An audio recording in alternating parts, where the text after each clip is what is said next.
Bharatiya Janata party की वापसी होगी और झारखंड का, मैं फिर से दोहरा रहा हूँ, सबसे करप्ट सरकार इतिहास की, उसका अंत हो जाएगा। झारखंड मुक्ति मोर्चा में भी झांक कर देख लें कि वहाँ बंटी बबली का खेल कौन कर रहा है। कांग्रेस अच्छी सीटें जीतेंगी तो रोटेशनल चीफ मिनिस्टर होगा, कांग्रेस का भी आधे टेन्योर का और झारखंड मुक्ति मोर्चा का भी आधे टेन्योर का। तो कांग्रेस जेएमएम को ठेंगा दिखा रही है और आरजेडी दोनों को ठेंगा दिखा रही है, जेएमएम आरजेडी को ठेंगा दिखा रही है। तो यहाँ तो ठेंगा दिखाने का कॉम्पिटिशन चल रहा है। इनके यहाँ कोalition की सरकार थी जिसने झारखंड में सबसे करप्ट गवर्नमेंट दिया अब तक के झारखंड के इतिहास में। 70,000 करोड़ का मुख्यमंत्री जी पर भ्रष्टाचार का आरोप लगा और मुख्यमंत्री जी 5 महीने तक खुद जेल घूम आए। उनके कैबिनेट के नंबर 2 आलमगीर आलम भी जेल में अभी भी बंद है। मुख्यमंत्री जी के दरबार के जितने नगीने थे सब गिरफ्तार है। 2 सीनियर आईएएस ऑफिसर, आधा दर्जन झारखंड एडमिनिस्ट्रेटिव सर्विस के ऑफिसर जेल में बंद है। करने के लिए भाजपा के वरिष्ठ नेता और पार्टी के प्रवक्ता प्रतुल सहदेव जी। प्रतुल जी, इंडिया अलायंस में सीटों के लेकर पेच फंसा हुआ है। आरजेडी 15 से 18 सीटों की मांग कर रहे हैं, क्या उनकी मांग जायज है और इस पूरी चीज़ों को आप किस रूप में देख रहे हैं? देखिए, ये तो महागठबंधन का कॉल है और जहां आपके व्यक्तिगत आकांक्षा, व्यक्तिगत अभिलाषा, पार्टी के लिए ज़्यादा सीटें हासिल करना प्रायोरिटी होगी तो वहां ऐसे कन्फ्यूजन दिखेंगे ही। और आप दूसरी तरफ हमारे गठबंधन को देखें, हमारा गठबंधन जन आकांक्षाओं के अनुरूप चलता है। इसीलिए एनडीए ने अपने 68, 10, 2 और 1 के फॉर्मूले को घोषित कर दिया और कहा कि अभी भी 1-2 सीटों की गुंजाइश है। आजसू ने भी अपने 8 उम्मीदवारों की घोषणा कर दी। हमने तो अब तक 77 उम्मीदवारों की घोषणा कर दी। लोजपा ने भी कर दिया, जदयू ने भी कर दिया, लेकिन उन्होंने तो अभी तक गठबंधन का खाका भी तैयार नहीं किया। और आरजेडी तो सीधे धमकी दे रही है कि भाई हम 17-18 सीटों पर चुनाव लड़ेंगे, 12-13 पर बहुत मजबूत हैं। लेकिन अफसोस सबसे बड़ी बात कि अलायंस में कितनी इज्जत आरजेडी को है कि मुख्यमंत्री जी आज से नॉमिनेशन करने जा रहे हैं। आज वो गढ़वा जा रहे हैं नॉमिनेशन में, अभी तक सीटों का अनाउंसमेंट भी नहीं हुआ। वहाँ भी आरजेडी के गिरिनाथ सिंह जी का दावा है, लेकिन मुख्यमंत्री जी ने तो ठेंगा दिखा दिया अलायंस को। उनके लिए तो अलायंस का कोई मतलब ही नहीं।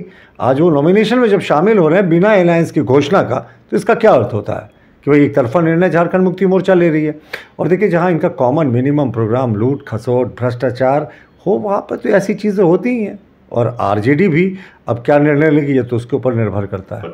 ये गठबंधन तो कभी चुनाव नहीं लड़ा। हमारे 4 घटक दल है इस बार, लोजपा भी है, जदयू भी है, आजसू भी है और भारतीय जनता पार्टी सबसे बड़ी पार्टी है। तो जाहिर तौर पर नेता अगर 1, 2, 4 इधर उधर जाते हैं तो उससे कोई फ़र्क नहीं पड़ता। लोइस मरांडी जी के बारे में टिप्पणी नहीं करूँगा क्योंकि ये कयासों पर कोई टिप्पणी करना उचित नहीं। लेकिन हम कार्यकर्ता आधारित पार्टी है, कैडर बेस्ड पार्टी है। हमारे यहाँ कार्यकर्ता चुनाव लड़ते हैं, असली रन बांकुरे, असली योद्धा वही हैं। तो क्या जो भी केंद्रीय चुनाव समिति निर्णय लेती है, जिस उम्मीदवार से कब हेमंत सोरेन के नाम पर सहमति थी, भाई गुलाम मोहम्मद मीर साहब का तो बयान आया था कि अगर कांग्रेस अच्छी सीटें जीतेंगी तो रोटेशनल चीफ मिनिस्टर होगा। कांग्रेस का भी आधे टेन्योर का और झारखंड मुक्ति मोर्चा का भी आधे टेन्योर का। तो कांग्रेस जेएमएम को ठेंगा दिखा रही है और आरजेडी दोनों को ठेंगा दिखा रही है, जेएमएम आरजेडी को ठेंगा दिखा रही है। तो यहाँ तो ठेंगा दिखाने का कॉम्पिटिशन चल रहा। हमारे पार्टी की बात है तो बाबूलाल मरांडी जी प्रदेश अध्यक्ष हैं, उनकी अध्यक्षता में चुनाव लड़ा जा रहा है। उसके बाद विधायकों की बैठक होगी, चुनावी पर्यवेक्षक आएंगे केंद्र से, केंद्रीय पार्लियामेंट्री बोर्ड की मुहर लगेगी और मुख्यमंत्री का चुनाव हो जाएगा। जैसा संविधान में लिखा है उसी तरीके से कॉपी बुक स्टाइल में ऐसा चयन होगा। इंडिया अलायंस बोल रहे हैं कि 5 कोई रेस्पेक्टिव ऑफ इनकम ग्रुप और 2,87,000 सरकारी नौकरियां, 5 लाख स्वरोजगार, गोगो दीदी योजना में 2100 रुपये।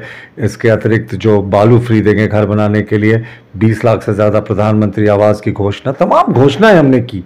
लेकिन इन्होंने क्या किया अभी तक तो कुछ नहीं किया। चल रही है वो इसलिए कि जिसकी जितनी ज़्यादा सीटें होगी उसकी उतनी लूट में हिस्सेदारी ज़्यादा होगी।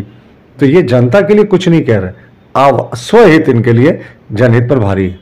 झारखंड में बहुमत की सरकार, कोalition की सरकार थी जिसने झारखंड में सबसे करप्ट गवर्नमेंट दिया अब तक के झारखंड के इतिहास में। 70,000 करोड़ का मुख्यमंत्री जी पर भ्रष्टाचार का आरोप लगा और मुख्यमंत्री जी 5 महीने तक खुद जेल घूम आए। उनके कैबिनेट के नंबर 2 आलमगीर आलम भी जेल में अभी भी बंद है। मुख्यमंत्री जी के दरबार के जितने नगीने थे सब गिरफ्तार है।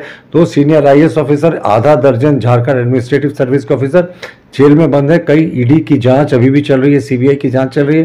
तो ये सरकार तो कहते हैं ना हेमंत सोरेन सरकार के बारे में, कोई ऐसा सगा नहीं जिसे हेमंत सरकार ने लूटा नहीं। बहुमत से हम वापस आएंगे जिस तरीके से हम इंटैक्ट है। पिछले बार भी आप देखें ना, 50 लाख वोट हमें आए थे, 52 लाख वोट लाकर ये सत्ता में काबिज हो गए थे। सिर्फ 2 लाख वोटों का अंतर था। हम तो आजसू के साथ अगर हमारा अलायंस होता तो हम शायद 40-45 सीटें पिछले बार भी जीत जाते।